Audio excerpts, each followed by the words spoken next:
কত বড় জুলুম আর কত বড় নির্যাতন।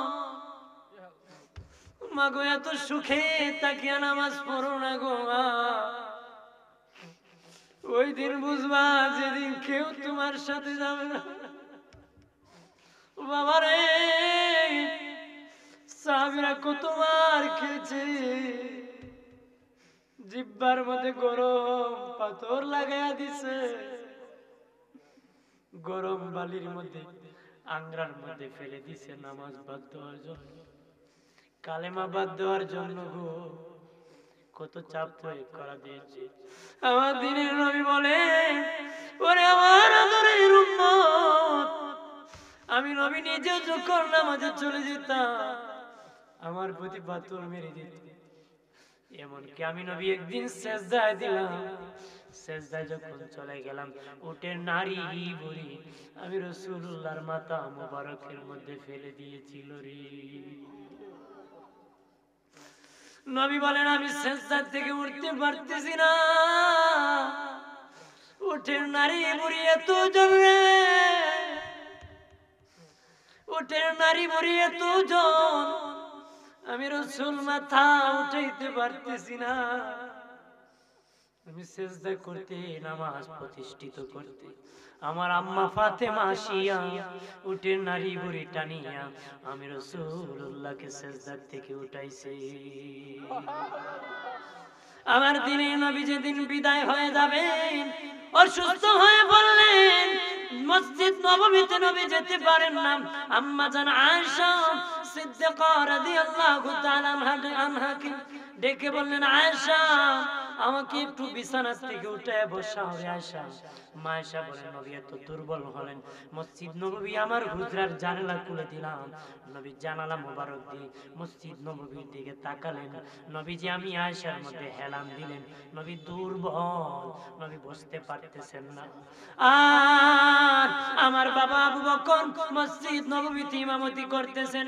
আমি বললাম, ইয়া রাসূলুল্লাহ, ওগো দিনের নবী, আমার বাবা আবু বকরের নামটা বাদ দিয়ে ওমর ফারুকের নামটা দিয়ে দেন, আমার বাবার ইমামতি বাদ দিয়ে ওমর ফারুককে ইমামতি দিয়ে দেন।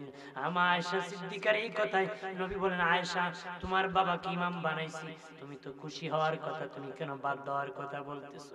আম্মা জান আয়েশা বলেন, নবী, ইয়া রাসূলুল্লাহ, মায়ার নবীজি, আমার বাবা আবু বকরের দিল বড় নরম গো নবী, আমার বাবা নামাজে দাঁড়াইয়া তেলাওয়াত করতে কানতে কানতে আমার বাবা বেহুশ হয়ে যায়, আমার বাবা কানতে কানতে অস্থির হয়ে যায় গো নবী।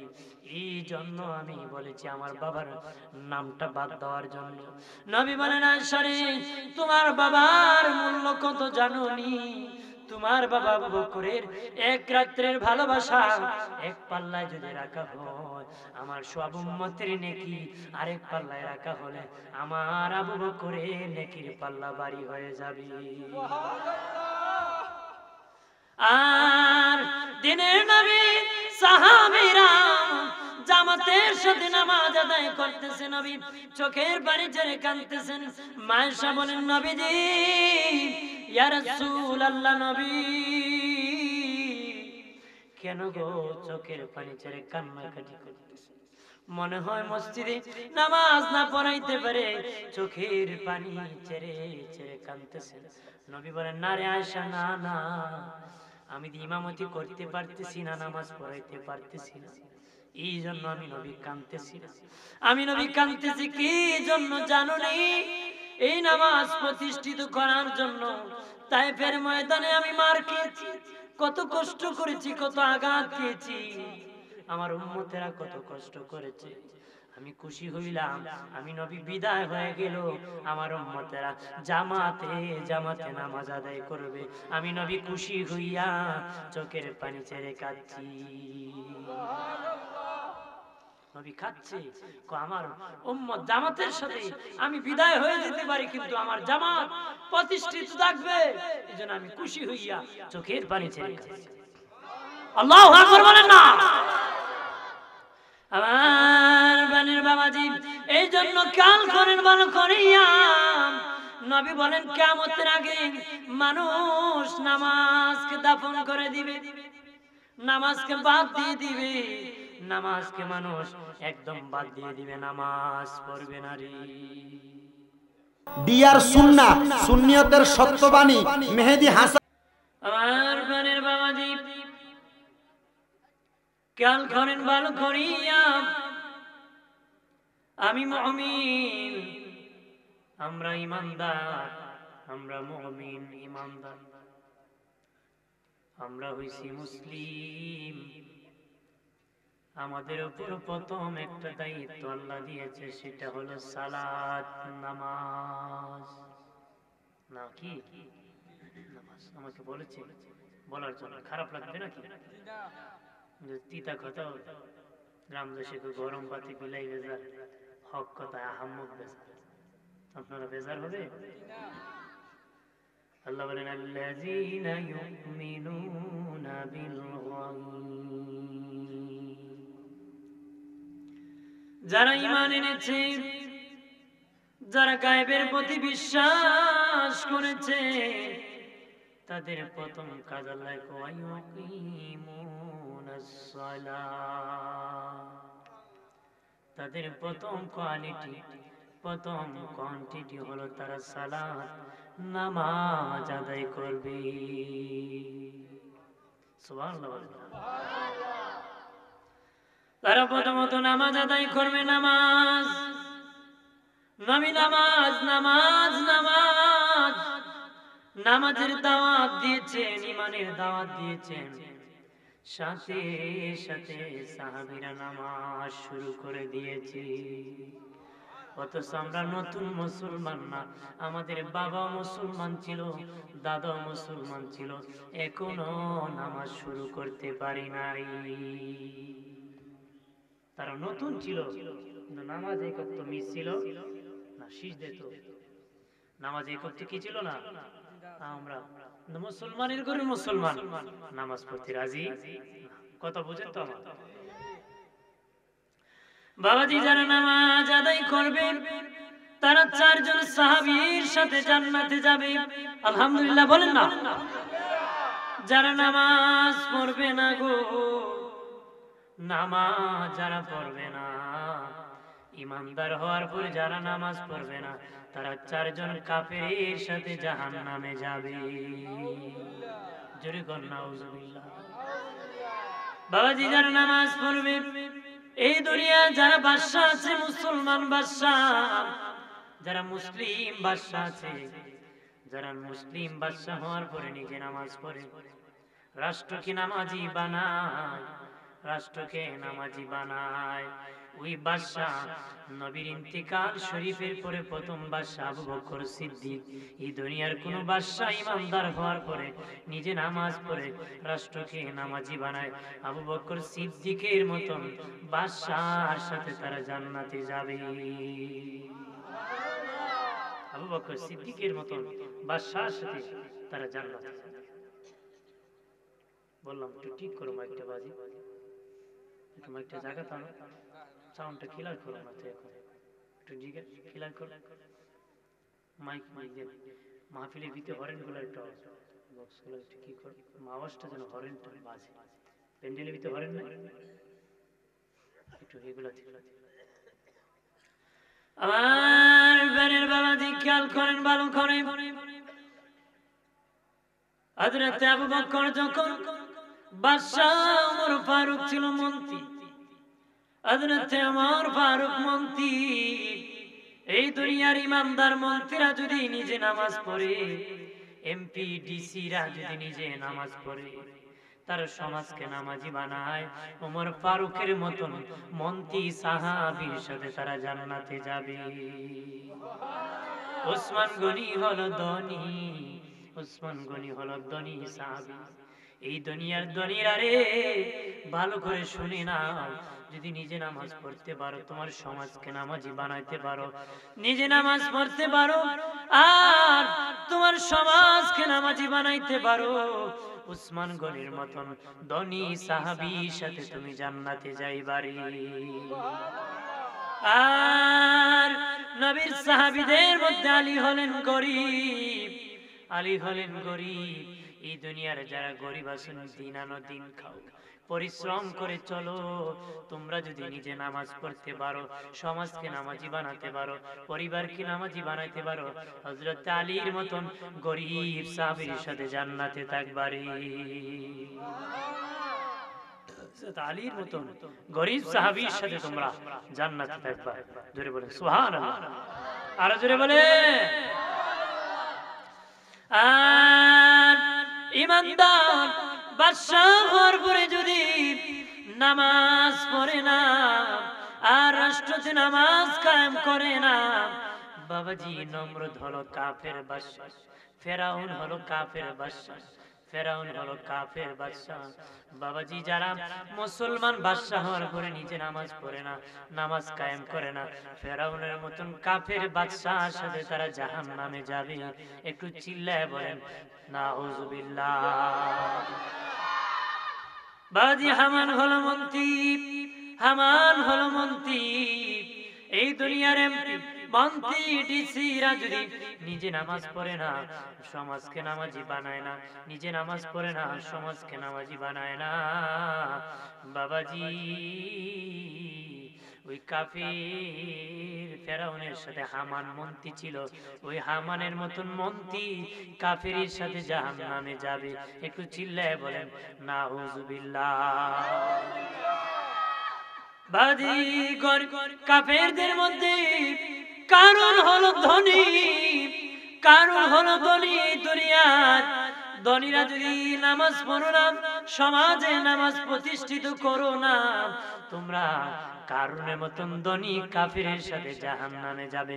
উবাই ইবনে খালফ হলো গরিবদের মধ্যে কাফির, উবাই ইবনে খালফ হলো গরিবদের মধ্যে কাফির। এই দুনিয়ার গরিব ইমানদার হওয়ার পরে যারা নিজে নামাজ পড়ো না, পরিবারকে নামাজি বানাও না, উবাই ইবনে খালফের মতন গরিব কাফিরের সাথে জাহান্নামে থাকবা। একটু চিল্লায় বলেন নাউজুবিল্লাহ। বাবাজি নামাজ পড়ে জাহান্নামে যাবে, হজ করে জাহান্নামে যাবে, যাকাত দিয়া জাহান্নামে যাবে গো, কোরআন তেলাওয়াত করে জাহান্নামে যাবে, শাহাদাত বরণ করে জাহান্নামে যাবে। ও বাবাজি দান সদকা করে জাহান্নামে যাবে। কি করে যাবে? নামাজ পড়ে জাহান্নামে যাবে, হজ করে জাহান্নামে যাবে, শাহাদাত বরণ করো কি। তবে জেনে রাখেন, জীবন ভর স্মরণ রাখেন, তারা কেউ জাহান্নামে যাবে না, তারা কেউ জাহান্নামে যাবে না। কোন নামাজি জাহান্নামে যাবে না, কোন শহীদ জাহান্নামে যাবে না, যদি তার নামাজটা আল্লাহর সন্তুষ্টির জন্য হয়ে থাকে, মানুষকে দেখানোর জন্য হয়ে না থাকে, একমাত্র মালিককে খুশি এবং রাজি হয়ে থাকে। যদি তার ইবাদতটা আল্লাহর সন্তুষ্টির জন্য হয়ে থাকে, তাহলে তারা কেউ জাহান্নামে যাবে না। লোক দেখানোর জন্য যদি ইবাদত হয়, তারা সকলেই জাহান্নামে চলে যাবে। আমাদের সমাজে অনেক মানুষ নামাজ পড়ে, মসজিদের সভাপতি। আপনাদের কথা বলেন না, আপনাদের এলাকা মনে হয়। আমাদের সমাজে কিছু লোক নামাজ পড়ে, মানুষ নামাজি পড়ে, কিছু লোক হজ করে, হাজি করে, কিছু লোক তাসবিহ পড়ে, আমলদার। কথা বলেন না। বন্ধুরে আমার খেয়াল করেন ভালো করিয়া, এই জন্য ইবাদত করতে হবে আল্লাহর সন্তুষ্টির জন্য, আল্লাহকে খুশি করার জন্য, আমার মালিককে রাজি এবং খুশি করার জন্য। কিয়ামতের দিন আমার আল্লাহ তিন ব্যক্তিকে ডাকবেন।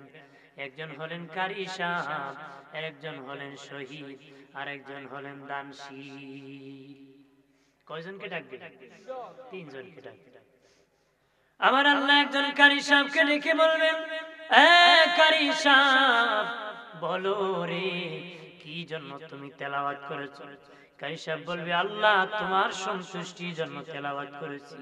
আল্লাহ বলবেন, কাজ্জাব, মিথ্যাবাদী, তুমি তেলাওয়াত করেছো, তোমাকে মানুষ আন্তর্জাতিককারী বলবে, তোমাকে মানুষ বাহাবা দিবে, তোমার পাছনে মানুষ দৌড়াবে, এই জন্য তুমি তেলাওয়াত করেছো। আছে কিনা? কত ডিজাইনের আর কত ভাবের আমরা টান দিই। মানুষ বলুক আমারটা ঠিক আছে বেটা, বাম বাম কথা বলা তোই বেটা, মানুষ ভাবা দিবে, কিন্তু মানুষ ভাবা দিবে এই জন্য করছে। আল্লাহ বলবেন কাজ্জাব, মিথ্যাবাদী, তুমি তেলাওয়াত করেছো, মানুষ তোমাকে আন্তর্জাতিক কারি বলবে, মানুষ তোমার পাছনে পাছনে দৌড়াবে, এই জন্য তুমি তেলাওয়াত করেছো। আল্লাহ ফেরেশতাকে বলবে ফাসহিবালান্না, তাকে দরিয়া জাহান্নামে নিক্ষেপ করে দাও, অথবা উপুত করে জাহান্নামে তাকে নিক্ষেপ করে দাও। একটু চিল্লায় বলেন নাউজুবিল্লাহ। বাবাজি, একজন দানশীলকে আল্লাহ ডেকে বলবেন, দানশীল, বলো রে কি জন্য তুমি দান করেছো? দাতা বলবে আল্লাহ লিওয়াজহিকা, তোমার সন্তুষ্টির জন্য, তোমাকে খুশি করার জন্য আমি দান করেছি। আল্লাহ বলবেন কাজ্জাব, মিথ্যাবাদী, তুমি দান করেছো মানুষ যেন তোমাকে দাতা বলে, দানশীল বলে, মানুষ তোমাকে সমাজ সেবক বলে, পাছনে পাছনে বাধা দেয়, মারহাবা জানায়, এই জন্য তুমি দান করেছো, আমার সন্তুষ্টির জন্য তুমি দান করো নাই। আল্লাহ বলবেন তাকেও ধরে উপুত করে জাহান্নামে নিক্ষেপ করে দাও। একটু জবান করে চিল্লায় বলেন নাউজুবিল্লাহ। এরপরে আমার আল্লাহ একজন শহীদকে ডেকে বলবেন, শহীদ, বলো রে কি জন্য তুমি শহীদ হয়েছো? বলে জীবন আল্লাহর রাস্তায় দিয়ে দিয়েছি। শহীদ বলবে আল্লাহ একমাত্র তোমার সন্তুষ্টির জন্য শহীদ হয়েছি। আল্লাহ বলবেন কাজ্জাব, মিথ্যাবাদী, তুমি শহীদ হয়েছো, তোমাকে মানুষ বীর বাহাদুর বলবে, সেনাপতি বলবে, শক্তিশালী বীর বলবে রে, এই জন্য তুমি শহীদ হয়েছো। আল্লাহ বলবেন তাকেও ধরে জাহান্নামে নিক্ষেপ করে দাও। একটু চিল্লায় বলেন নাউজুবিল্লাহ। আল্লাহ বলেন ফাওয়াইলুল লিল মুসাল্লিন, আল্লাহ বলেন ওই সমস্ত নামাজীরা অভিশপ্ত যারা নামাজ পড়ে ঠিক নামাজে উদাসী।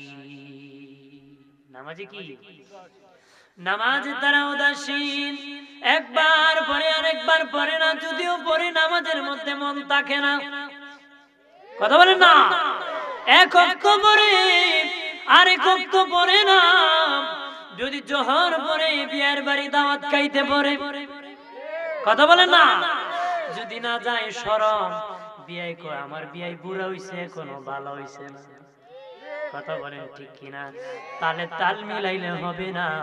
আল্লাহ যেমনি হুকুম করেছে তেমনি হুকুম পালন করতে হবে। বেরতালে নামাজ যদি পড়েন, নামাজ পড়ে লাভ হবে না। আল্লাহর হুকুম পালনে নামাজ পড়তে হবে। বেটা বিয়ের বাড়ি গেছে, বে খাটাল খেয়েছে, ভাই ভাই এত তাড়াতাড়ি কাঁঠাল পেলেন করতে গিয়ে, আপনি আসবেন শুনে শিখ দিছিলাম। কাঁঠালে শিখ দিলে পাকে না, যেরকম পাকেনি, বেটা শিখ দিলে বুঝি ভাই পাকে, পাকে। তো ভাই এই বিয়ের বাড়িতে বাড়ি আছে তরমুজের দেশে, দাওয়াত দিছে, এক সপ্তাহ পরে বিয়ে গেছে, দেখে বিয়ের করে পচা গন্ধ বের হয়েছে। কই ভাই কি দুর্গন্ধ বের হইল? কই ভাই কই লাভ নাই, আপনার তালে তাল মিলে আমি তরমুজের শিখ মারছিলাম, কই খাটলে দিলে পাকে, তরমুজ দিল পাবে। যদি উল্টা লাগছে কইটা পচা হইরিস। আপনারা বলেন তালে তাল মিলাইলে হবে? শিখ কাটালে দিলে পাকে, তরমুজ দিলে পচে, যে পচে যাবে, লাভ হবে? বন্ধনে আমার খেয়াল করেন ভালো করে। এই জন্য আল্লাহ বলেন তারা নামাজে উদাস, নামাজে মন থাকে না, এক ওয়াক্ত পড়লে আরেক ওয়াক্ত পড়ে না, যদিও পড়ে মানুষকে দেখানোর জন্য পড়ে রে, মানুষকে দেখানোর জন্য পড়ে। এরপর আল্লাহ কয় ওয়ায়ামনাউনাল মাউন, নিত্য প্রয়োজনীয় আসবাবপত্র মানুষকে দিতে অস্বীকৃতি জানায়। তার একটা ক্ষমতা আছে, আপনি বললেন ভাই তোমার ক্ষমতাটা দাও, সে ক্ষমতা দিবে না। তার একটা ডেক্সি আছে, আপনি চাইলেন সে ডেক্সিটা দিবে না। আমার বাড়ি মেহমান আসবে, পাক করব, বড় ডেক্সি, সে দিবে না রে। দিব? দিবে না, কোনো না, কারণ এই ডেক্সি রাখছি মানুষ দেখতে। আগের যুগে মানুষ একজনের ডেক্সি আরেকজন নিছে, একজনের তালা আরেকজনের নিছে। এক কূপে 1 গ্রাম না 3 গ্রাম গোসল করছে। এখন বাবাজি এক টিউবওয়েলের পানি বাবার ছেলে মিলে খেতে পারে না রে, বাবার ছেলে খেতে পারে না। বাবা যদি সন্তানের টিউবওয়েলে পানি খেতে চায়, ছেলের বউ ধাক্কা ধাক্কি করে কুচাকুচি করে বুড়া শরম করে না, একটু টাকা দিছে না পানি খা, কোন লাজ? কথা বলেন না? এরকম বেহায়া বিবি আমাদের দেশে আছে না? শ্বশুর চিনে না, কথা কথা বাপ চিনে না, এরকম নগণ্য জঘন্য কথা বলা ঠিক না, কথা বলেন না? জোরে বলে। বন্ধুরে আমার খেয়াল করেন ভালো করিয়া, আগে একজনের জুতা আরেকজন নিত, একজনের জিনিস আরেকজন ব্যবহার করত। নিত্য প্রয়োজনীয় আসবাবপত্র যারা অস্বীকৃতি জানায়, দিতে দেয় না, এটা ভালো মানুষের আলামত না, এটা জাহান্নামীদের লক্ষণ। একটু চিল্লায় বলেন নাউজুবিল্লাহ। আমার প্রাণের বাবাজি খেয়াল করেন ভালো করিয়া, আগের থেকে মনে হয় আওয়াজটা একটু বোঝা যায় না, আগে কম বোঝা যেত না? যদি আমার একটু কষ্ট হবে কিন্তু আপনারা বুঝতে পারবেন, আগে কিন্তু আমি আসি বেশি একটু হেলুমেলু করি, এজন্য এইভাবেই বলি, শুনে শুনবেন তো? একটু দোষী বলেন সাল্লাল্লাহু আলা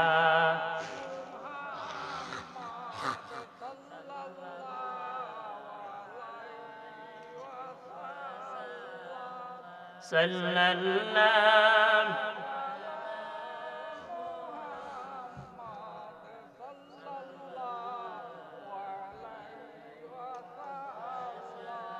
আমল নামায় দুরুদ শরীফ বেশি যার, হাসরের দিন সুপারিশ আগে তার। সাল্লাল্লাহু আলা মুহাম্মাদ সাল্লাল্লাহু সাল্লাল্লাহু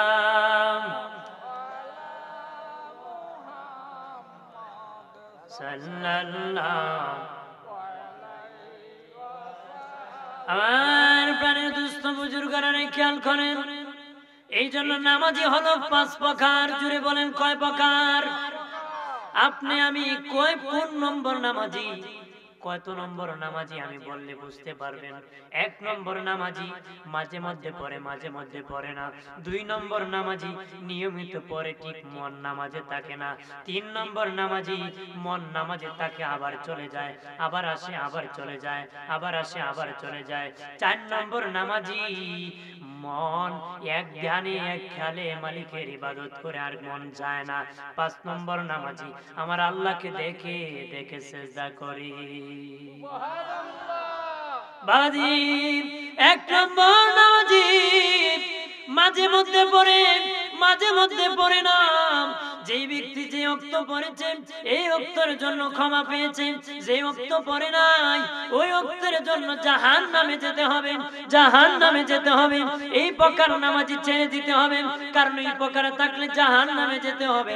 আসতে হবে দ্বিতীয় প্রকার, দ্বিতীয় প্রকার নিয়মিত পড়তে হবে। তবে নিয়মিত পড়ে ঠিক মন নামাজে থাকে না, এটা অবহেলার নামাজ। অবহেলা করার কারণে ওই নামাজিও জাহান্নামে যাবে, অবহেলা করার কারণে ওই নামাজি জাহান্নামে যাবে। এখন কি করব? 3 নম্বর নামাজি, নামাজিতে মন কেমনে আনবো? কুস্তা কুস্তি করতে হবে। ইবলিস মন নিয়ে গেছে খেতে, তুমি নামাজে আনতে হবে। নিয়ে গেছে জমিনে, মন নামাজে আনতে হবে। নিয়ে গেছে খেসের মধ্যে দোকানে, মন নামাজে আনতে হবে। মন নিয়ে গেছে বিবির কাছে, মন নামাজে আনতে হবে। এটা 3 নম্বর নামাজি, যেটার কয় কুস্তা কুস্তির নামাজ। কেন নামাজ? কুস্তা কুস্তি চিনুননি? ঠেলাই দিয়ে ফালাই দিছি, এটার নাম কুস্তি না? 2 জন লাগছে, একলা ফালায় আর একলা ফালায়, হেরে ফালায় হেরে ফালায়, একজন আরেকজন একটু পরে এই যে ফালাইছে তার আবার ফালায়। আর ইবলিস তোমারে ফেলে দে, আবার তুমি নামাজে ইবলিসকে ফেলে দাও। ইবলিস তোমার মন নিয়ে তোমাকে কোমর ভেঙে দে। তুমি যখন নামাজে মন আনো, ইবলিসের কোমর ভেঙে দাও। বাবাজি ইমাম গাজ্জালী রাহমাতুল্লাহ আলাইহি সুন্দর উদাহরণ দিলেন ইবলিসের কাছ থেকে কেমনে বাঁচবা। উনি কয় পৃথিবীর মধ্যে একটা বাড়ি ধরুন, দুনিয়ার কোন বাড়িওয়ালা যদি একটা কুকুর পালে, ওই বাড়িতে আপনি যদি মেহমান যান, কুকুর আপনাকে দেখা মাত্রই ভুক করবনি, আক্রমণ করবনি। তখন আপনি সামলাতে পারবেন কুকুর না বাড়িওয়ালারে কোন তোর কুত্তা তুই সামলা। কথা হলো আপনি কি করবেন? হ্যাঁ বেটা তোর কুত্তা আটকা, হ্যাঁ কুকুর আটকা, কুকুর ধর, কুকুর থেমে যাবে, বলে আমার মালিক ধমক করেছে, আমি আর তার সাথে লাগতে পারি। ইমাম গাজ্জালী রাহমাতুল্লাহ আলাইহি বলেন तमाम পৃথিবী একটা বাড়ি, আর এই বাড়ির মালিক হলেন আল্লাহ, এই বাড়ির মালিক হলেন আল্লাহ। আর এই বাড়িতে একটা কুত্তা পালছে আল্লাহ, এটার নাম ইবলিস, এটার নাম কি? ইবলিস। আর এই বাড়ির মধ্যে আল্লাহর ঘর আছে, ওই ঘরে যখন বান্দা যখন প্রবেশ করে, আর যেখানে দাঁড়াইয়া নামাজের মধ্যে দাঁড়ায় গো, আল্লাহর বাড়িতে তারা প্রবেশ করে, আমার আল্লাহর খাস কামরায় তারা প্রবেশ করে, তখন ইবলিস আমাদেরকে আক্রমণ করে। ইমাম গাজ্জালী বলেন নামাজে দাঁড়ানোর আগে ইবলিসের কাছ থেকে বাঁচার জন্য আল্লাহর কাছে তোমরা পানা চাও। আমরা বলি আউযু বিল্লাহি মিনাশ শাইতানির, শয়তান থেকে আমরা পানা পেতে হবে, কারণ যে আল্লাহ পালছে আল্লাহ ইবলিসকে সামলাতে পারবে। আমরা ইবলিসকে সামলাতে পারবো না? পারবো না। ইমানদারি নামাজ পড়বেন না দোকানদারি? জোরে কও। একবার নোয়াখালীর এক কিচ্ছা শুনেছিলাম, এক এশারের নামাজের সময় নাকি মসজিদে গন্ডগোল বাইজে, এক দলে নামাজ 4 রাকাত হইছে, আরেক দলে 3 রাকাত হইছে, লাগছিনি ঝগড়া। একবারে দাঁড়ায় আল্লাহর কসম নামাজ 3 রাকাত হইছে। মানুষকে আমরা স্বাভাবিকভাবে ঝগড়া লাগছি, তুই কসম কাটতেছ কি? আমার কসম দিয়ে কাটছি জানোনি কেন?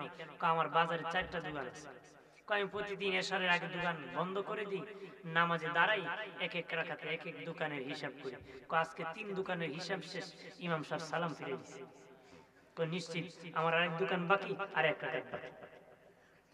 আপনার কোন ইমানদারের নামাজ পড়বেন না দোকানদারের নামাজ? আমরা ইমানদারের নামাজ পড়ব। কথা বলেন ঠিক কিনা? আমার বানের বাবাজি খেয়াল করেন ভালো করিয়া, 3 নম্বর নামাজি নামাজ থেকে মন চলে গেলে আবার আনে দিনের নবী বলেন এইভাবে চেষ্টা করলো আমার উম্মত, চেষ্টা করার কারণে চেষ্টা চালাইতে যদি ইন্তেকাল হয়ে যায়, আমার প্রভু রব্বুল আলামিন খুশি হইয়া তাকে maaf করে দিবে। ইবলিস কয়ে যে আমার সাথে কুস্তি লাগাইছে, কুস্তি তো ছাড়ে না, কুস্তি তো বাদ দেয় না, মন নিয়ে আসে আমি চলে গেলেন আবার নিয়ে আসি, এইভাবে কুস্তি চালাইলে তো আল্লাহ মাফ করে দিবে, অযথা তার পাশনে চেষ্টা করে লাভ নাই। ইবলিস চলে গেলে 4 প্রকার নামাজি হয়, হুজুরি কালবে নামাজ পড়ে, এক ধ্যানে এক খেলে, আর ইবলিস তার মন নিতে পারে না, আল্লাহকে এক ধ্যানে এক খেলে নামাজ পড়ে, এটা হলো 4 প্রকার নামাজি। আর এটা আমাদের সর্বশেষ নামাজ, এটা আমাদের জন্য একদম এক ধ্যানে এক খেয়ালে নামাজ পড়বো। আর 5 নম্বর নামাজি হলো আল্লাহকে দেখে যেটাকে সালাতুল আম্বিয়া বলা হয়, নবীদের নামাজ বলা হয়। নবীরা আল্লাহকে দেখে নামাজ পড়তেন, এটা নবীদের নামাজ। একটু চিল্লায় বলেন আল্লাহু আকবার।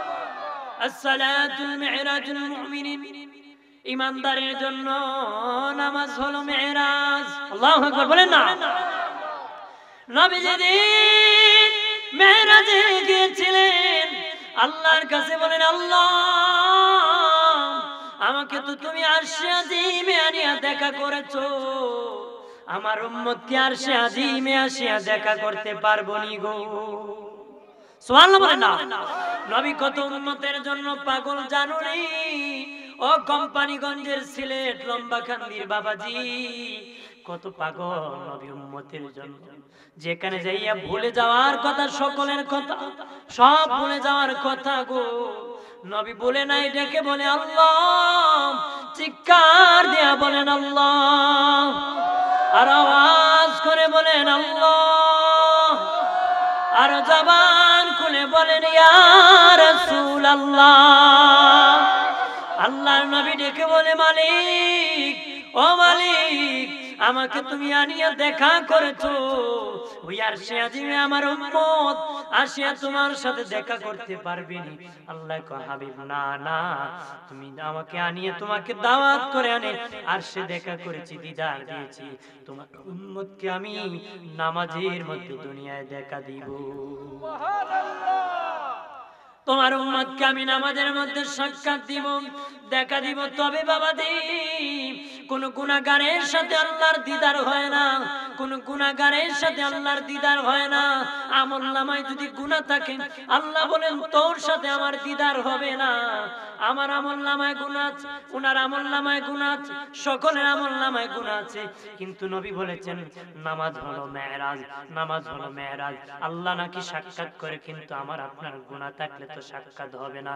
বাবাজি, একজন নামাজি আমি আপনি যখন নামাজে দাঁড়ায় যাই, একজন নামাজি যখন নামাজে দাঁড়ায় যায় আল্লাহু আকবার বলে যখন এইভাবে হাত বাঁধে, আমার আল্লাহ একজন ফেরেশতা পাঠিয়ে দেন ওই বান্দার কাছে যায়। আল্লাহ বলেন যাও যাও ফেরেশতা, আমার বান্দার আমলনামা থেকে গুনাহটাকে তুমি আলাদা করো, গুনাহটাকে আলাদা করো, আলাদা করিয়া গাটুরি বাঁধিয়া আমার বান্দার পাশে দাঁড়ায় থাকো। আমার বান্দার পাশে তুমি দাঁড়ায় থাকো। নামাজে দাঁড়ানোর অর্থ ইমানদারেরা তখন গুনাহ গাটুরি বাঁধিয়া ফেরেশতা পাশে দাঁড়িয়ে থাকে, তখন বান্দা বান্দির আমলনামায় কোনো গুনাহ থাকে না, কোনো গুনাহ থাকে না। ওই সময় বান্দা বান্দির সাথে আল্লাহর মেরাজ হয়ে যায়। তখন বান্দা বান্দির সাথে আল্লাহর মেরাজ হয়ে যায়। আমলনামায় কোনো গুনাহ ওই সময় তাকে, সালাম যখন ফিরিয়ে দেন আমার শেষ হয়ে যায়, ফেরেশতা ডেকে বলে আল্লাহ গুনাহ কি তার আমলনামায় দিয়ে যাব? আল্লাহ বলেন না না না, আরে ফেরেশতা আমার নাম রহমান, আমার নাম রহিম, আমি বড় দয়াবান। আমার বান্দা নামাজ পড়েছে, আমার সাথে দিদার হয়েছে, আবার তার আমলনামায় গুনাহকে ব্যাক করে দেব হতে পারে না। আমার সাথে দিদার হয়েছে, আমার বান্দা আমাকে সিজদা করেছে, এই জন্য আমি আল্লাহ ওই গুনাহ খাতা আমি মাফ করে দিয়েছি। সুবহানাল্লাহ। আমার দিনের নবী বলেন ও বাবা সাহাবীরা, তোমাদের বাড়ির পাশে যদি একটা নহর থাকে, পানির নহর থাকে রে বাবাজি, ও বাবা সাহাবীরা, তোমরা দৈনিক 5 বার যদি নামাজ পড়ো রে বাবা, দৈনিক 5 বার যদি তোমরা নামাজ পড়ো, তাহলে তোমাদের দেহের মধ্যে কোনো আবর্জনা বালুর কণা থাকবে না রে সাহাবী। না ইয়া রাসূলুল্লাহ, আমাদের দেহে কোনো ময়লা থাকবে না। নবী কটি দৈনিক 5 ওয়াক্ত যারা নামাজ পড়বে তাদেরও আমলনামার মধ্যে কোনো গুনাহ থাকবে না রে। সুবহানাল্লাহ।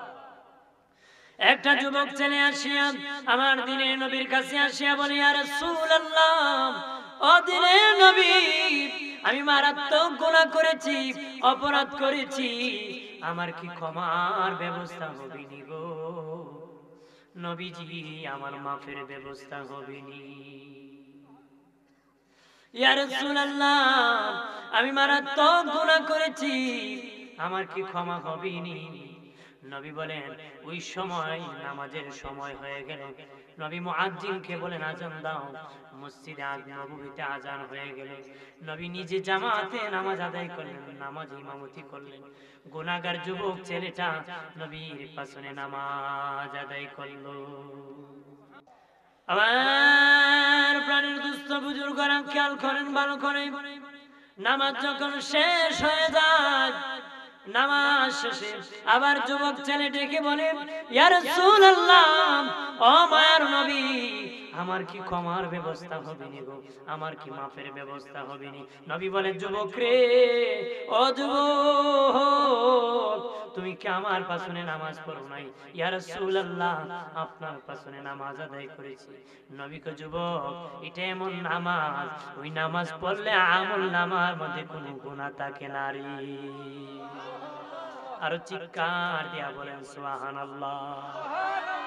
আমার প্রাণের বাবাজি, আসসালাতু মিফতাহুল জান্নাহ, নামাজ হলো জান্নাতের তালার চাবি। জান্নাতের তালার চাবি। সাহাবীরা বললেন, ইয়া রাসূলুল্লাহ, ওগো দ্বীনের নবী, মায়ার নবীজি, ঈমান হলো ইসলামের পঞ্চভিত্তির প্রথম ভিত্তি, আমল নামাজ হলো দ্বিতীয় ভিত্তি, জান্নাতের তালার চাবি ঈমান হওয়ার কথা গো নবী, নামাজ কেন হইল? নবী উত্তরে বলেন, বাবা সাহাবী, ঈমানই হলো বেহেশতের চাবি। ঈমানই হলো কি? বাবাজি, যত ঈমান মজবুত হয়, দাঁত চাবি যদি তোমার হাতে থাকে আর চাবিতে দাঁত না থাকে, যেমনি ভাবে তালা খুলবে না। নবী বলেন, ঈমান হলো চাবি, নামাজ হলো ওই চাবির দাঁত।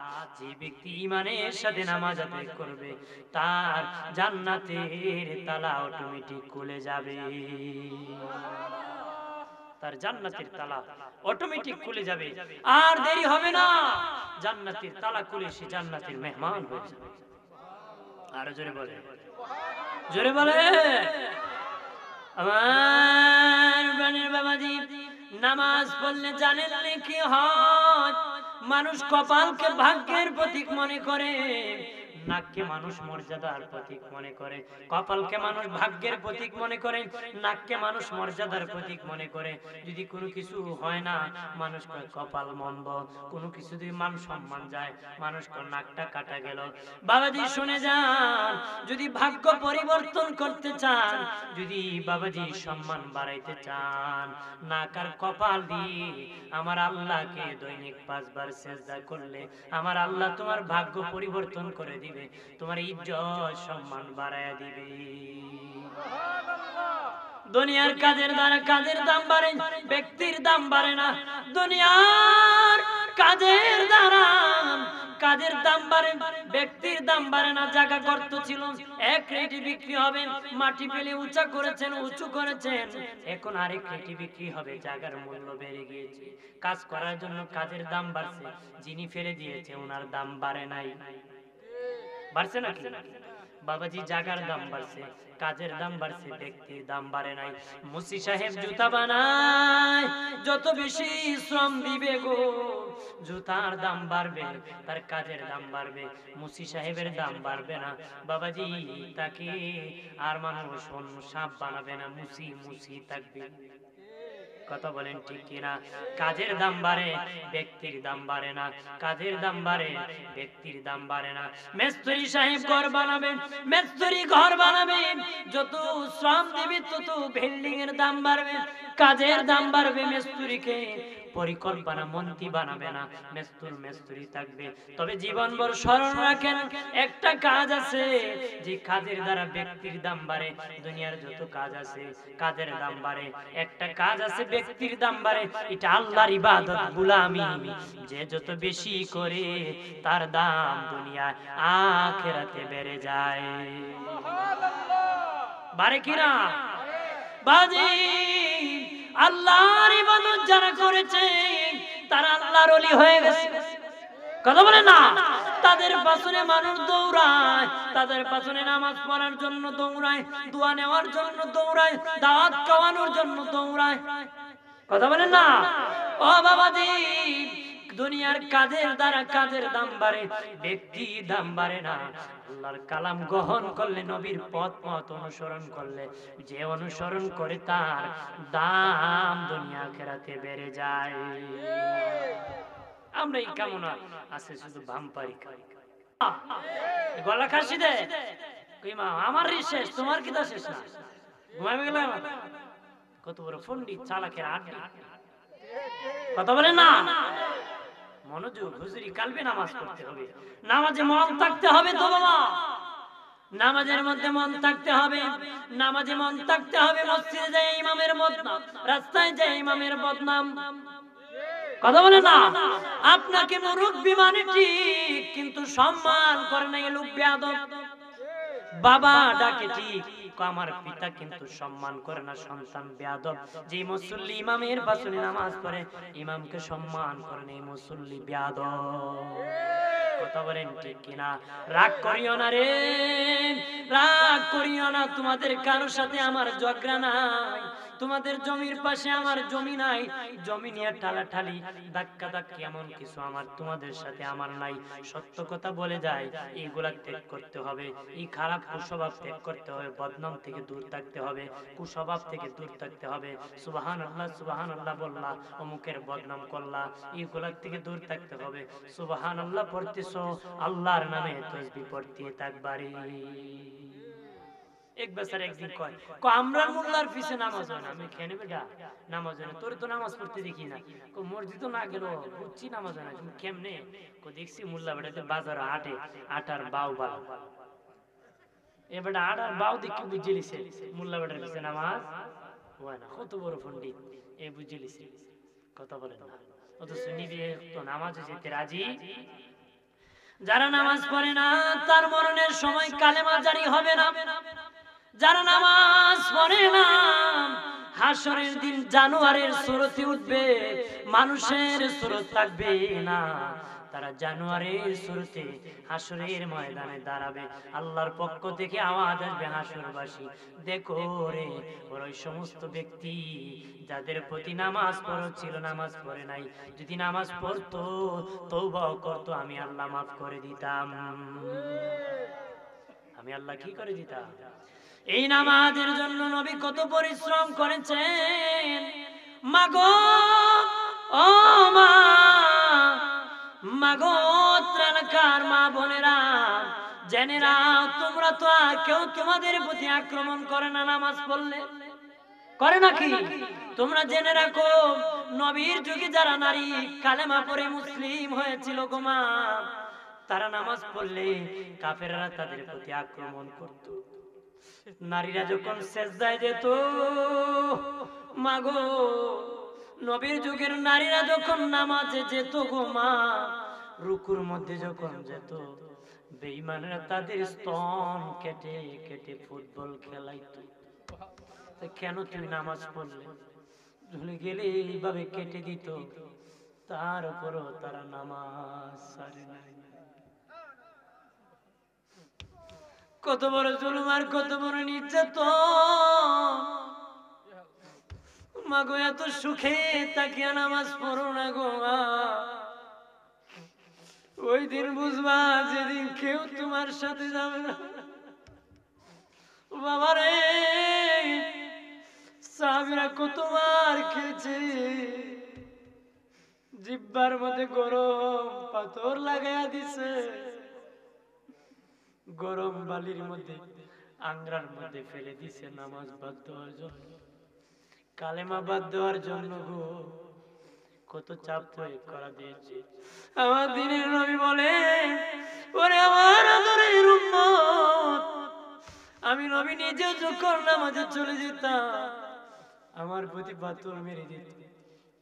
এমনকি আমি নবী একদিন সেজদায় দিলাম, সেজদায় যখন চলে গেলাম, উটের নারী বুড়ি আমি রাসূলুল্লাহর মাথা মোবারকের মধ্যে ফেলে দিয়েছিল রে। নবী বলেন, আমি সেজদা থেকে উঠতে পারতেছি না, উটের নারী বুড়ি এত জোরে, উটের নারী বুড়ি এত জন, আমি রাসূল মাথা উঠাইতে পারতেছি না। আমি সেজদা করতে, নামাজ প্রতিষ্ঠিত করতে, আমার আম্মা ফাতেমা আসিয়া উটের নারী বুড়ি টানিয়া আমি রাসূলুল্লাহকে সেজদা থেকে উঠাইছে। আমার দিনে নবী যেদিন বিদায় হয়ে যাবেন, অসুস্থ হয়ে বললেন, মসজিদ নববীতে নবী যেতে পারেন না। আম্মা জান আয়েশা সিদ্দিকা রাদিয়াল্লাহু তাআলা আনহাকে ডেকে বললেন, আয়েশা আমাকে একটু বিছানা থেকে উঠে বসা হবে। আয়েশা, মা আয়েশা বলেন, নবী এত দুর্বল হলেন, মসজিদ নববী আমার হুজরার জানালা খুলে দিলাম, নবী জানালা মোবারক দিয়ে মসজিদ নববীর দিকে তাকালেন, নবীজি আমি আয়েশার মধ্যে হেলান দিলেন, নবী দুর্বল, নবী বসতে পারতেছেন না। আর আমার বাবা আবু বকর মসজিদ নববীতে ইমামতি করতেছেন। আমি বললাম, ইয়া রাসূলুল্লাহ, ওগো দিনের নবী, আমার বাবা আবু বকরের নামটা বাদ দিয়ে ওমর ফারুকের নামটা দিয়ে দেন, আমার বাবার ইমামতি বাদ দিয়ে ওমর ফারুককে ইমামতি দিয়ে দেন। আমার আয়েশা সিদ্দিকার এই কথায় নবী বলেন, আয়েশা তোমার বাবাকে ইমাম বানাইছি, তুমি তো খুশি হওয়ার কথা, তুমি কেন বাদ দেওয়ার কথা বলতেছো? আম্মা জান আয়েশা বলেন, নবী ইয়া রাসূলুল্লাহ, মায়ার নবীজি, আমার বাবা আবু বকরের দিল বড় নরম গো নবী। আমার বাবা নামাজে দাঁড়াইয়া তেলাওয়াত করতে কানতে কানতে আমার বাবা বেহুশ হয়ে যায়, আমার বাবা কানতে কানতে অস্থির হয়ে যায় গো নবী। এই জন্য আমি বলেছি আমার বাবার নামটা বাদ দেওয়ার জন্য। নবী বলেন, আয়েশা রে, তোমার বাবার মূল্য কত জানোনি? তোমার বাবা আবু বকরের এক রাত্রের ভালোবাসা এক পাল্লায় যদি রাখা হয়, আমার সব উম্মতের নেকি আরেক পাল্লায় রাখা হলে আমার আবু বকরের নেকির পাল্লা ভারী হয়ে যাবে। আর দিনের নবী সাহাবীরা জামাতের সাথে নামাজ আদায় করতেছে, নবী চোখের পানি ছেড়ে কাঁদতেছেন। মায়েশা বলেন, নবীজি ইয়া রাসূলুল্লাহ, নবী কেন গো চোখের পানি ছেড়ে কান্নাকাটি করতেছেন? মনে হয় মসজিদে নামাজ না পড়াইতে পারে চোখের পানি ছেড়ে ছেড়ে কাঁদতেছেন। নবী বলেন, না রে আয়েশা, না না, আমি ইমামতি করতে পারতেছি না, নামাজ পড়াইতে পারতেছি না, এই জন্য আমি নবী কাঁদতেছি না। আমি নবী কাঁদতেছি কি জন্য জানো নি? এই নামাজ প্রতিষ্ঠিত করার জন্য তায়েফের ময়দানে আমি মার খেয়েছি, কত কষ্ট করেছি, কত আঘাত খেয়েছি, আমার উম্মতেরা কত কষ্ট করেছে। আমি খুশি হইলাম আমি নবী বিদায় হয়ে গেল, আমার উম্মতেরা জামাতে জামাতে নামাজ আদায় করবে, আমি নবী খুশি হইয়া চোখের পানি ছেড়ে কাঁদছি। নবী খাচ্ছে, আমার উম্মত জামাতের সাথে আমি বিদায় হয়ে যেতে পারি, কিন্তু আমার জামাত প্রতিষ্ঠিত থাকবে, এজন্য আমি খুশি হইয়া চোখের পানি ছেড়ে কাঁদছি। আল্লাহু আকবার বলেন না? আমার বানের বাবাজি, এই জন্য কাল করেন ভালো করিয়া। নবী বলেন, কিয়ামতের আগে মানুষ নামাজকে দাফন করে দিবে, নামাজকে বাদ দিয়ে দিবে, নামাজকে মানুষ একদম বাদ দিয়ে দিবে, নামাজ পড়বে না রে। এই নামাজ নাই, এখন নামাজ পড়তে রাজি না। রাজি আছে নাকি? ফজরের সময় তো ইমাম সাহেব একা একাই পড়ে, শীতের দিনে ইমাম সাহেব উঠে না, উঠবো না, কি করবো, কেউ আয় না, কেউ আসে। এক জায়গায় শুনছিলাম এক বেটা নাকি কম্বলের নিচে হয়ে হয়ে আজান দিয়ে দিচ্ছে। কি হয়েছে? কম্বলের নিচে শুয়ে শুয়ে আজান দিয়ে দিচ্ছে। এক বেচারা খেপছে, দেখি পাকা দিয়ে আজান দিচ্ছে। মোল্লা বেটা সর্বনাশ করছে, বেটা আমি কি করবো, কেউ আলো আসে না, আমি কি করবো? আপনারা বলেন, আমরা কি এমন হবো না? এমন হবো? শুয়ে পড়েন, আল্লাহুম্মা সাল্লি আলা।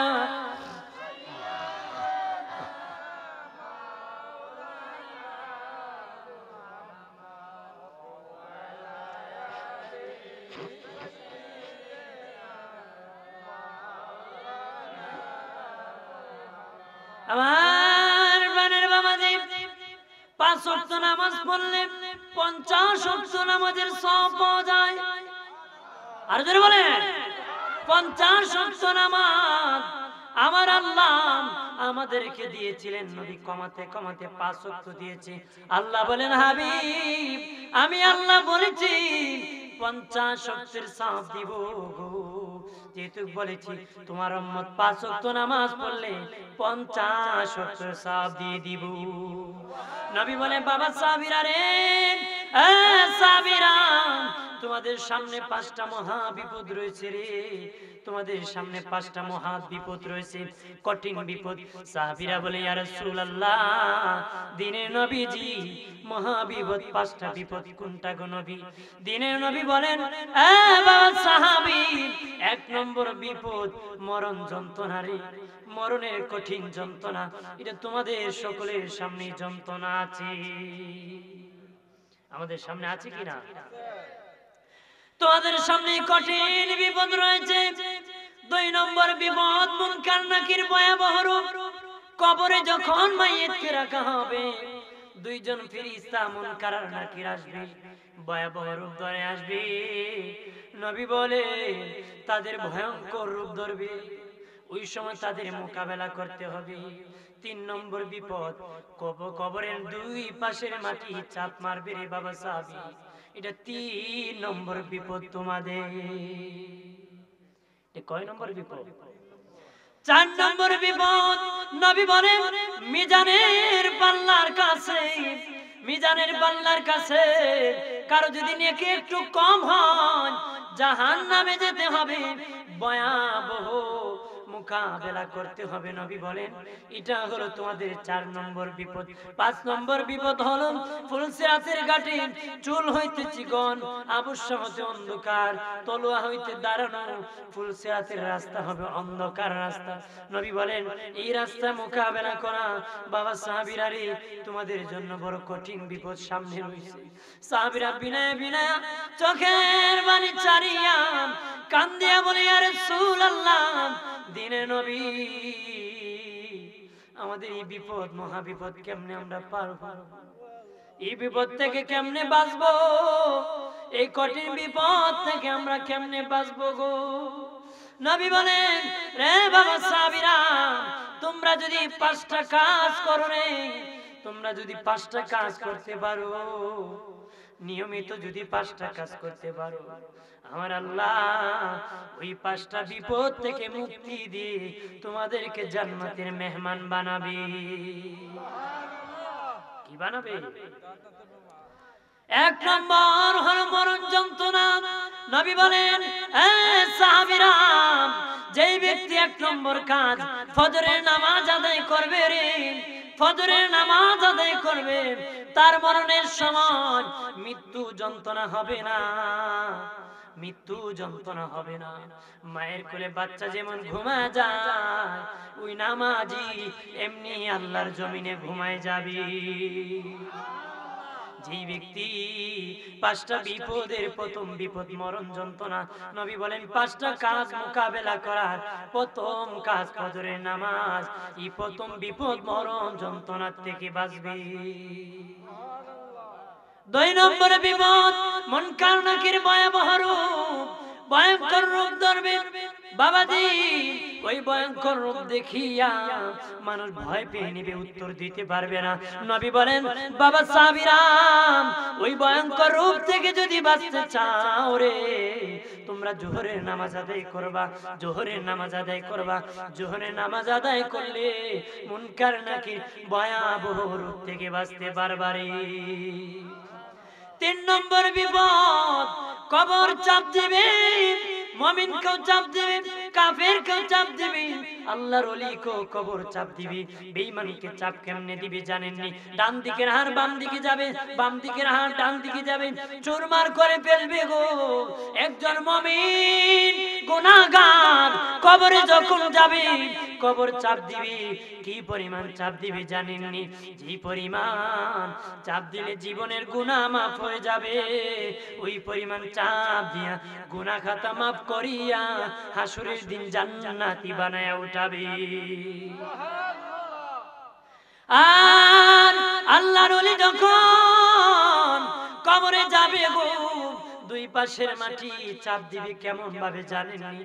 মা যখন সন্তানকে দুধ পান করানোর জন্য হাত দিয়ে চাপ দিয়া ধরে ভালোবেসে, আল্লাহর ওলি শোয়ানো মাত্র 2 পাশের মাটি ভালোবেসে চাপ দিয়া ধরবে। নবী বলেন রে আমার আদরের সাহাবীরা, যদি কবরের চাপ থেকে তোমরা বাঁচতে চাও, আসরের নামাজ আদায় করবা। আসরের নামাজ আদায় করলে এই ভয়াবহ চাপ থেকে বাঁচতে পারবা। বাবা সাহাবীরা রে, মিজানের পাল্লার কাছে নেকির পাল্লা যদি ওজন করতে চাও, যদি নেকির পাল্লা ভারী করতে চাও, তোমরা 4 নম্বর মাগরিবের নামাজ আদায় করো। মাগরিবের নামাজ যদি আদায় করতে পারো রে, মিজানের পাল্লার কাছে নেকির পাল্লা তোমাদের বাড়ি হয়ে যাবে। 5 নম্বর নবী বলেন রে বাবা সাহাবীরা, 5 নম্বর তোমরা যদি এশারে নামাজ আদায় করতে পারো রে, ফুলসিরাতে বিশাল আলো জ্বলে যাবে, বিশাল ফুল হয়ে যাবে। ফুলসিরাতের ফুল তোমরা পার হয়ে আমার আল্লাহর জান্নাতে চলে যাবে। বাবাজি, ফুলসিরাতের ফুলের কাছে কেউ হামাগুড়ি দিয়া যাবে, কেউ বিজলির আকারে যাবে, কেউ ঘোড়ার দৌড়ে নিয়ে যাবে। রাস্তায় একটা দৌড়ের গতি হবে কয়েকটা। মোবাইলের মধ্যে একটা আলো জ্বলে, 2-3 হাত দেখা যায়। আমি দৌড় দিলে 2-3 হাত দেখে দৌড় দিতে হবে। কথা কথা, আমি দৌড় দিলে 2-3 হাত দেখে দৌড় দিতে হবে। একটা বড় টর্চ লাইট জ্বালাইলে অনেক হাত দেখা যায়, তাহলে আমি দৌড়টা একটু গতি বাড়বে। যদি মনে করেন পুরা আলো থাকে, তাহলে আমার গতিটা আরো বেশি বাড়বে। কথা বলেন না আমার বানের বাবাজি। ফুলসিরাতের পারে দৌড়ের গতির পার্থক্য কেন হবে জানেননি? যার আমল যত বেশি গো, তার লাইটের পাওয়ার তত বেশি, তার দৌড়ের গতি তত বেশি। যার আমল যত বেশি, তার লাইটের পাওয়ার তত বেশি, তার দৌড়ের গতি তত বেশি। যারা আমলে ফার্স্ট ক্লাস, তারা বিজলির আকারে জান্নাতে যাবে। যারা আমলে সেকেন্ড ক্লাস, তারা ঘোড়ার দৌড়ে জান্নাতে যাবে। যারা আমলে থার্ড ক্লাস, হামাগুড়ি দিয়া তারা জান্নাতে যাবে। এটা আলু। যার আমল যত বেশি, তার পাওয়ার তত বেশি, তার দৌড়ের গতি তত বেশি। আরো জোরে বলে। যারা নামাজ আদায় করবে, তারা জান্নাতে যাবে। জান্নাতে যাওয়ার পরে তারা বলবে, আল্লাহ, দুনিয়ায় তোমাকে না দেখিয়া সিজদা করেছি। যদিও হযরতে আলী রাদিয়াল্লাহু তাআলা আনহুকে জিজ্ঞাসা করা হয়েছিল, আলী রে, তুমি তো আল্লাহর ইবাদত করো রে, আল্লাহ রে দেখোনি? হযরতে আলী বলেছিলেন, আমি ওই আল্লাহর ইবাদত করি না যে আল্লাহ রে আমি দেখি না রে। হযরতে আলী আল্লাহকে দেখে দেখে সিজদা করতেন, কিন্তু আমরা দেখি না। আমাদের বিশ্বাস আল্লাহ আমাদেরকে দেখে। আমাদের বিশ্বাস কি? আল্লাহ আমাদেরকে দেখে, এইজন্য আমরা সিজদা। আর জান্নাতীরা জান্নাতে যখন যাবেন, নামাজি জান্নাতীরা বলবে, আল্লাহ, তোমাকে না দেখে সিজদা করেছি গো, এবার তোমাকে দেখতে চাই। যেই জান্নাতে তুমি নাই, ওই জান্নাতের আমাদের দরকার নাই।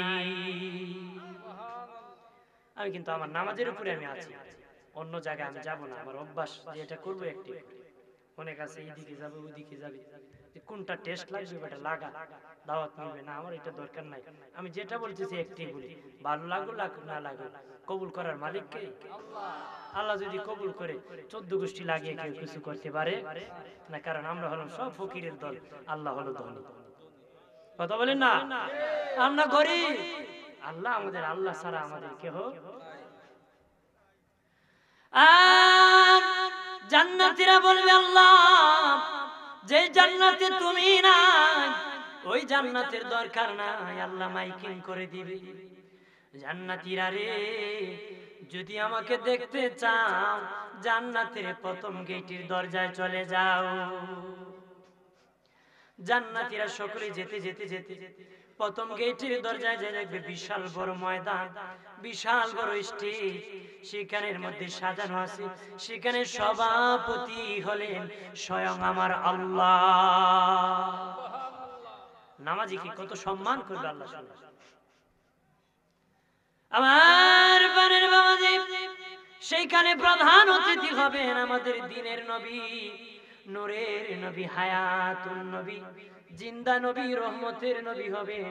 সেখানের প্রধান অতিথি সমস্ত নবীগণ হবেন সেই ময়দানের বিশেষ অতিথি। সেই ময়দানের কি? আমার আল্লাহ এই ময়দান অনুষ্ঠান প্রথম উদ্বোধন করবেন কুরআন তেলাওয়াত দিয়ে। কি দিয়া? আমরা দেশে কোরআন তেলাওয়াত হয়, গীতা পাঠ হয়। আপনারা কোন কোরআন হলো রহমত, গীতা হলো গজব। আপনারা কোন মিষ্টি আর পায়খানা এখন হইতে পারে? আমরা কি মুসলমান, বেতালা মুসলমান। এক কেন আল্লাহ জোরে খাইতে খেতে বেটা আলাদা কা এক কানে জায়গা খিচুড়ি পাকায়, এরকম খিচুড়ি পাকাবে, দূর থাকবে, ইমান বাঁচাবে, দূর থাকবে। আমার বানের বাবাজি, আমার আল্লাহ দাউদ নবীকে ডেকে বলবেন, এ দাউদ, তোমার মধুর কণ্ঠের কথা পরবর্তী উম্মত সকলে আলোচনা করেছে। দাউদের কণ্ঠ বড় সুন্দর ছিল। আসমানের পাখি মাথার কাছে আসতো, মাছ সমুদ্রের কাছে চলে আসতো, পশু পাখিরা কাছাকাছি আসিয়া তেলাওয়াত শুনতো। দাউদ রে, আজকে তুমি আনুষ্ঠানিক ভাবে সকলের সামনে কোরআন থেকে তেলাওয়াত করো, তুমি সূরা মুজাম্মিলের তেলাওয়াত করো। আমার আল্লাহ বলতে দেরি, দাউদ নবী 30 পারার হাফেজ হতে দেরি হবে না রে। দাউদ নবী 30 পারার হাফেজ হওয়ার পরে সূরা মুজাম্মিলের তেলাওয়াত করবে। আমরা জান্নাতীরা ওই মধুর কণ্ঠের তেলাওয়াত শুনিয়া দিশেহারা হয়ে যাব, বেহুশ হইয়া 800 বছর পর্যন্ত বেহুশ হয়ে থাকব। কত বছর? 800 বছর পরে যখন উশ আসবে গো বাবাজি, আল্লাহ বলবেন, এ আমার বান্দা বান্দি, আমার দাউদের কণ্ঠের আলোচনা শুনিয়া তোমরা 800 বছর পর্যন্ত বেহুশ হয়ে থাকলা। এবার সবচেয়ে দামি কণ্ঠ যাকে দান করেছি সেটা আমার হাবিব দোস্ত মুহাম্মদুর রাসূল, যার মধুর কণ্ঠের চেয়ে আর কারো কণ্ঠ আমি দেই না, যার কণ্ঠের তেলাওয়াত শুনে কাফের মুসলমান হয়ে গেছে। আমার আল্লাহ বলবেন, এ জান্নাতীরা, আরে জান্নাতী বান্দা বান্দি, তোমরা এবার আমার দোস্ত হাবিবুল্লাহর কণ্ঠে সূরা ইয়াসিনের তেলাওয়াত শুনবা। আমার দ্বীনের নবীজি মধুর কণ্ঠে সূরা ইয়াসিনের তেলাওয়াত টান দিবেন। আমরা তেলাওয়াত শুনিয়া সকল উম্মত নবীগণের সকল উম্মত, আমরা উম্মতে মুহাম্মদী 8000 বছর পর্যন্ত বেহুশ হয়ে থাকব। 8000 বছর পরে আবার হুশ আসবে। আমার আল্লাহ বারে তাআলা, আল্লাহ সুবহানাহু ওয়া তাআলা বলবেন, আমার নবীর কণ্ঠের তেলাওয়াত শুনেছো, যা শুনেছো এইগুলো আমি আল্লাহর দেওয়া কণ্ঠ, এবার আমি আল্লাহর নিজের কণ্ঠের তেলাওয়াত তোদেরকে শোনায়া দিব।